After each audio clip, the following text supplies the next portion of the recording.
Hello and welcome to Louise Singleton Creations. In today's video I will be trying out some new products sent to me by JDiction.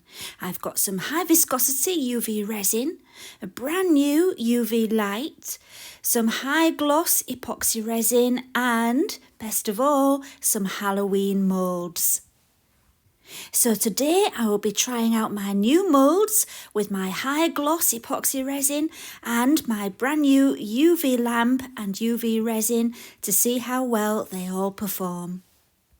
And because there's so many moulds to try, I'm going to keep them all quite simple just to show you what they turn out like and keep my time for the star of the show, which will be my googly-eyed skull fridge magnet.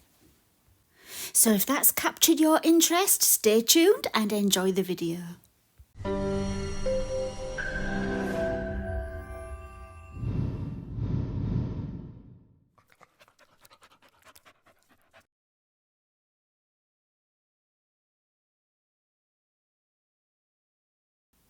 Let's begin with the spider web. I decided I wanted the web to be white and the background to be black, and so I needed to pour the white first and let it cure. So that's why I'm starting with this one, because it's a two-parter. I mixed up a very small amount of epoxy resin and added a little bit of liquid white pigment, and it's an opaque pigment that's from Resin Pro, and I just mixed it up and then poured it into the mould just a little bit at a time. I didn't really want too much, however I did end up with a little bit too much and I had to pour some out again. Once the white epoxy resin was in there, I just needed to move it around to get into all that fine detail of the web until everything was filled, and anything that was left over I wiped away, and then I used a Q-tip just to make sure all the last little bits were gone. Right, the next day I was able to mix up a lot more resin and work on all the other moulds. Now with the resin you get a very detailed booklet. I mean, look how thick it is. That's all information about the resin, so everything you want to know is in there. But I can tell you the basics now. The JDiction High Gloss resin is a 1:1 mixing ratio by volume. The working time is 30 to 40 minutes and the demould time is between 12 and 24 hours depending on the room temperature, how much pigment you've used or how deep you've poured it. All these factors will change the curing time. I'm measuring part B up to 100 millilitres, then filling it up to 200 millilitres with part A.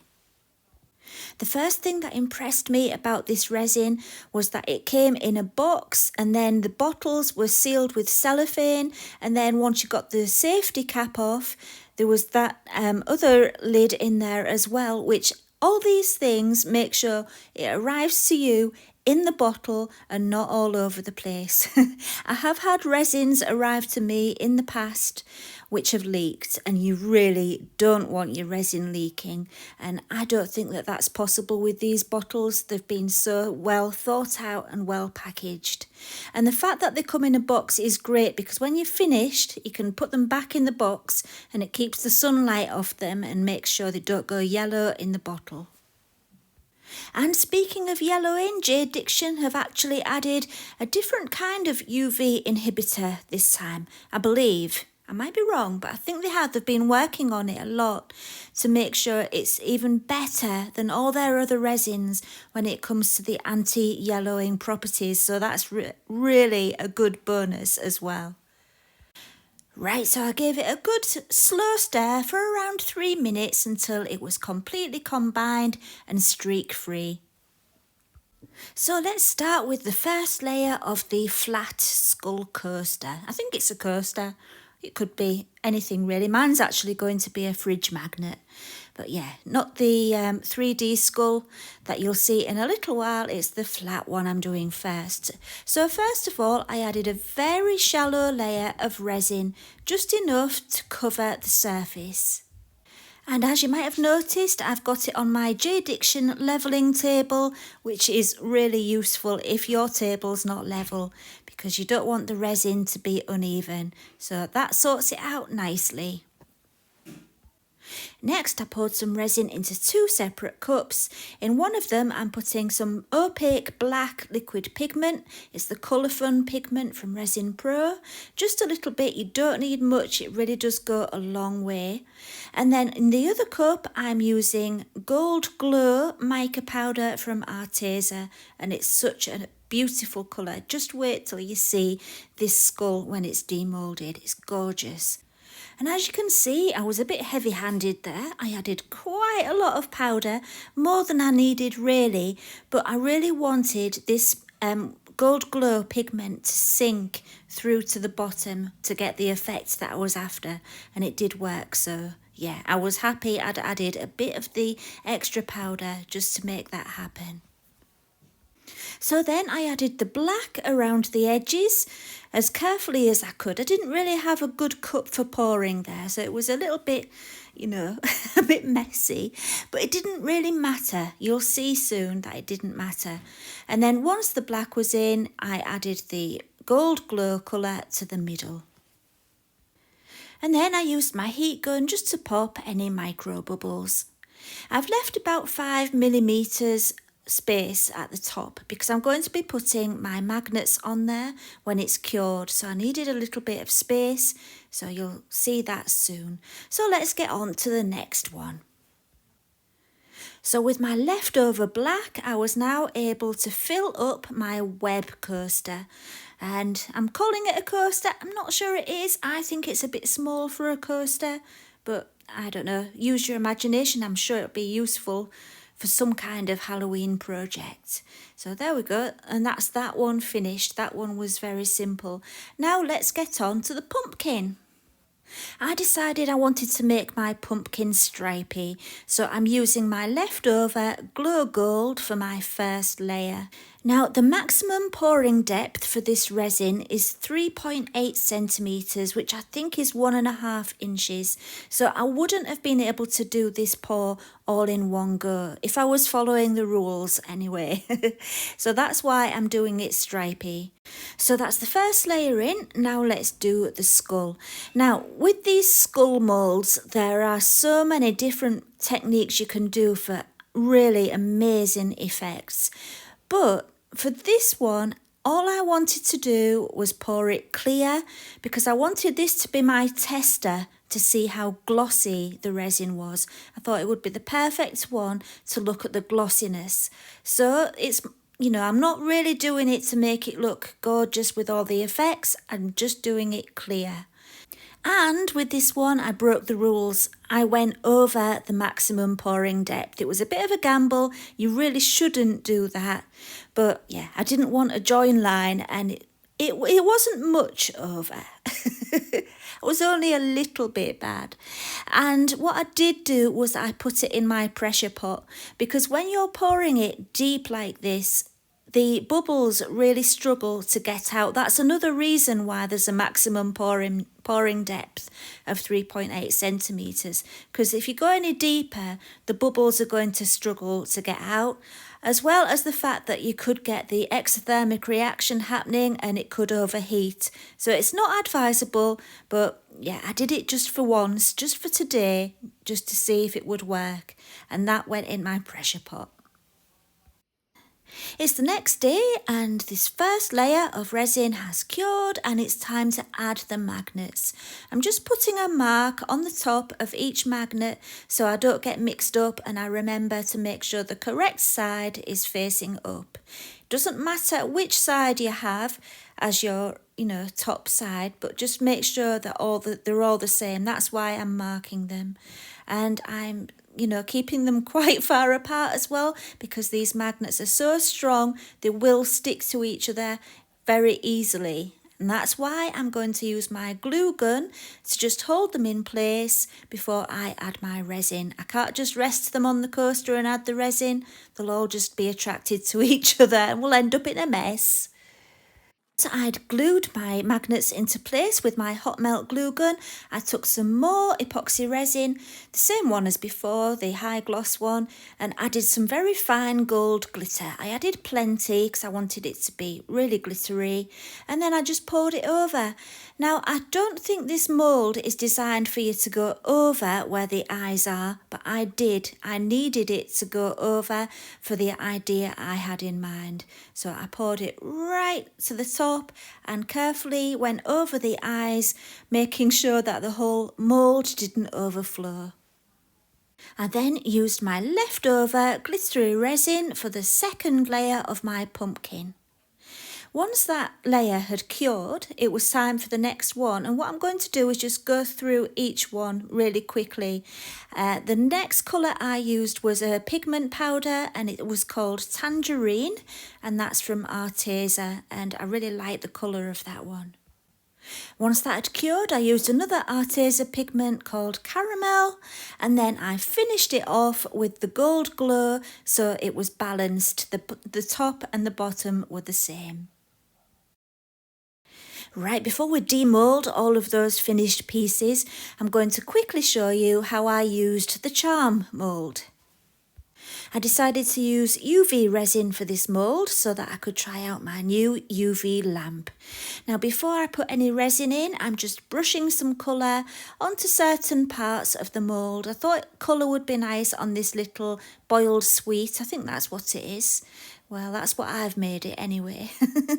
And I added some gold as well in a few different places on the mould. The powders I'm using here are chameleon powders from Let's Resin. Next, I took 2 silicone pots and my UV resin. You can use whichever UV resin you like. They will all work for this, but I do have the full range from JDiction, so I was able to choose the best for the job. And the low viscosity I thought would be the best because of all the detail in there. It's nice and thin and it's easier for it to get into all the nooks and crannies. Although I did have to give the bottle a good squeeze, there wasn't much left in there. Now, when it comes to colouring UV resin, you don't want to be adding too much pigment because otherwise the UV light will struggle to get through. In fact, really, I used a bit more than I should have, but it worked out okay. It's just a word of warning. Some people use a lot of pigment and then they think that the pieces are fully cured, but they're not. Inside it can still be uncured, so do be very careful about adding pigment. So I'm using pigment powders. I'm using some black in one and some interference blue in the other. The interference blue is kind of a white with a touch of blue in certain lights, so I thought that one would be nice and pretty. And then it was just a case of adding it to the mould, and I just scooped it on with what I'm using is like a little kebab skewer thing that I had. And yeah, I'm just scooping it into the places where I want it because some of the detail in this mould is just too small. You know, if you tried pouring it, you'd end up in a bit of a mess and you'd probably end up with lots of pockets of air trapped in there as well if you tried pouring it. So yeah, try scooping it on if you're using a fine mould like this. So once I'd finished filling it, it was time to cure it for 3 minutes with my new, bigger, better UV lamp from JDiction. So let's have a look at the lamp. At 9 inches by 5 inches, this lamp is much larger than many on the market. It's also very slim and streamlined, so it's easy to pack away when you're not using it. It has 15 light beads with a double light source for each bead. The really clever thing about it is when the legs are folded down, the lights show through the holes in the legs, so you can use it as a handheld lamp as well without the legs getting in the way. And for me, it's the little details like that that really make the quality really stand out. It's got 2 time settings, 1 minute or 3 minutes, and it's just a case of pressing the button once, unlike some UV lamps where you've got to press them multiple times. Right, so after curing my charms for 3 minutes on one side, I turned it over and cured it from the other side for 3 minutes again. That's the good thing with these moulds being slightly transparent, the UV light can get through from both sides.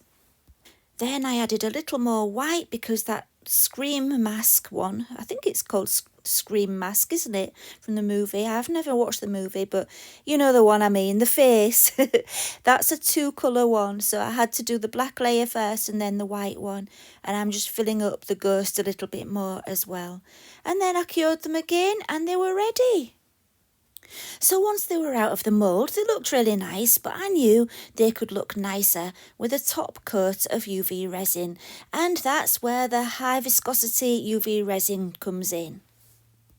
I really love the high viscosity UV resin because, as the name suggests, it's a high viscosity, which means it's a lot thicker and slower moving, and you've got so much more control over it, and it domes so well. As you can see here, it's forming a really good dome very, very easily.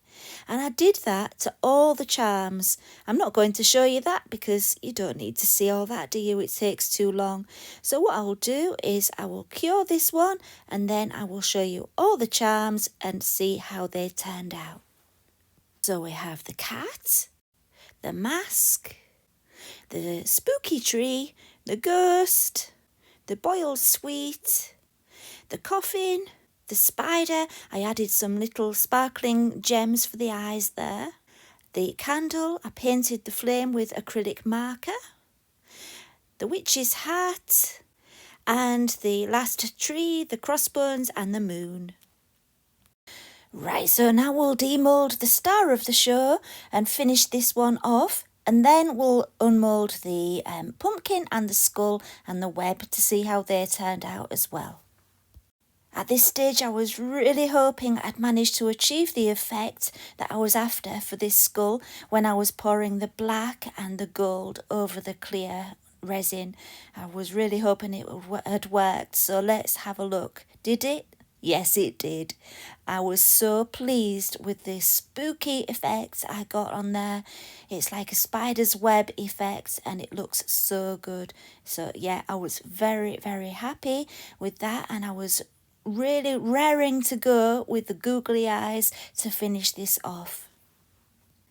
So to make the eyes, I had this clever idea of using the cavities of the eye sockets on the back of the mould, and I thought that would work perfectly because the eyes would turn out smaller than the actual cavities in the skull that I've already made. I thought it would work out just right, so yeah, I was really pleased I had that idea. And I'm using UV resin again, so it's nice and quick. I've put some UV resin into my little silicone dish, and I'm adding some interference purple powder, which is from Resin Pro, and it's a good one, this one, I like it. And I added quite a lot. I didn't mind making the colour quite thick on this because I'm only pouring it very, very thinly, so the UV light should still manage to cure it just fine. So yeah, when you're pouring something very thin with UV resin, it's not so much of a problem if you put a lot of pigment in there. It's, you know, the deeper you pour it, that's when you start to have troubles. And then I just poured it into the cavities. I used my embossing heat gun on the UV resin just to get rid of any micro bubbles that were on the surface. And then it was time to add the Bloodshot effect to the eyes. And for that, I just squeezed a drop of the JDiction multi-purpose UV resin into my silicone dish. Then I took some True Red pigment, liquid pigment from Resin Pro, just squeezed a little bit onto my mat so I could get the tiniest amount on the end of my micro brush and then mix it into the UV resin. Then it was just a case of dotting it onto my wet white UV resin that's already in the skull, and once it was all dotted in, I could move it all around until it was in the shape of veins. Then just as before, I cured it for 3 minutes on each side. When you click the button for 3 minutes, it looks like it's going to just do 1 minute, but what happens is it goes down to 0 and then automatically starts from 60 again, and it does that 3 times. So if you get one of these lamps, don't panic that it says 60 when you press 180. It's just because there's only space for 2 digits on the screen. Right then, once they were cured, I took them out and I gave them a little rub on my sanding block, because if you've worked with resin before, you will know that whenever you use resin in a mould, you get a slightly raised edge around the outside. And that's fine, I don't mind that there's a raised edge, because that will make it easier to add my last layer of UV resin. I just wanted to make sure it was even and there was no, sharp parts sticking up. Next, it was time to bring them to life and paint on the irises and the pupils, and for that I used acrylic painter pens and a stencil which I have for all different sizes of circles. I've had that for years. In fact, I think it was my dad's, and so I inherited that from my dad. I'm sure you can get them easily on Amazon or somewhere like that. And so, yeah, it was a lot of trial and error. I kind of made it up as I went along and stopped when it looked good, basically. It went wrong a few times and I corrected it a few times. I'm not an expert at this. I just went for it and got there in the end. I did use a brush to blend the colours together, which really helped. And yeah, other than that, what I'm going to do is fast forward now, because like I just said, it was quite a process to get it just how I wanted it, and you'd be here a long time if you watched the whole process. Right, so once the paint was dry, I took my high viscosity UV resin again and just applied it to the top to dome it. And I tell you what, the transformation once that UV resin went on was really something else. It made such a difference, and all of a sudden they really did look like eyeballs. Right, so after 3 minutes under the UV lamp, they were ready, and I think they look great. I think the bloodshot effect has really worked well as well, so yeah, I was really happy with those.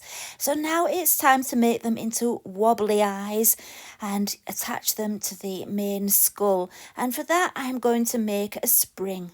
Well, several springs, but one big one which I can cut up. And to do that, all you need to do is take some craft wire and wrap it round a pencil until you've got a long coil. So once I'd finished making the coil, I slid it off the pencil, and using my wire cutters, I cut it into 3 springs. Each one was about 1.5 centimetres. I wanted 2 springs for the big eyeball and just 1 for the smaller ones. I thought, if I only use 1 spring for the big eyeball, it might wobble about a little bit too much, and I wanted it to kind of stay level. So yeah, that worked out just right anyway. Next, I used my hot melt glue gun just to attach the springs to the eyeballs. You don't need much, just a little bit of glue to keep it in place while you add the UV resin, because that's what I was doing next, adding another layer of UV resin to hold the spring into place. So once the springs were attached to the eyeballs, I added some UV resin to the cavity on the skull and then held the eyeball in place while I cured it with the UV lamp. And it does take a little bit longer because obviously there's only a small crack down the side for the light to get through. So I did try holding it at different angles to make sure the light was getting through the best that it could. But it worked in the end. I think it maybe took about 3 or 4 minutes. I'm not sure. Not too much longer, but yeah, you do need to bear that in mind. So once both the eyes were in position, my googly-eyed fridge magnet was complete, and I love it. I was so chuffed with it. And it didn't stay long in my possession, because as soon as my husband saw it, he claimed it for having it in his man cave. Don't know what he's going to stick it to. He ain't got a fridge in there. But anyway, he wanted it, and I don't blame him because I think it's super cool. What do you think to it? Right then, let's see how everything else turned out. We'll start with the other skull. I was dying to see how glossy it would look. And yeah, I wasn't disappointed. Let's have a look. So the lighting was bad, so I filmed it again in better lighting, and look at that. You can see all the texture on the skull, can't you? I hadn't realised when I looked at the mould that it had all that texture on the surface of the skull. I thought it was just smooth, but I love it. And so, yeah, this displays perfectly how glossy the JDiction High Gloss resin is. And yeah, I'm very, very happy with the results of that one. So now we have the web, and yeah, that was the simplest of all the projects that I did. However, I did get some pockets of air trapped in the fine details of the web. I should have taken a little bit more time to make sure there were no air bubbles trapped in there. So yeah, it's a shame that I've got those little bits there where the air bubbles were. But other than that, I think it looks quite cool. Right, let's look at the pumpkin. So one thing I'll say about these moulds is they come off very, very easily. I was expecting a struggle, but there was no struggle. They were super easy to demould. So let's have a look at this. I love the colours. It's inspired me to do something else with those colours. Look at those stripes. It's gorgeous. It's not very spooky looking, is it? It's more of a classy pumpkin, I think. So anyway, those eyes need painting. I couldn't leave it without the eyes and mouth and nose painted. So that was the next job. And all I did was I used a black permanent marker in the eyes, nose and mouth to start with, because I wanted to use gold, and gold works better on a black background. So that's why I used black permanent marker first. Then I used my Edding gold pen just to colour over the black. And after that, I think it looked much, much better. And so that's everything completed, and I'm really happy with the results. I can't believe I managed to get all of that into just about 27 minutes, so I'm quite pleased with myself there.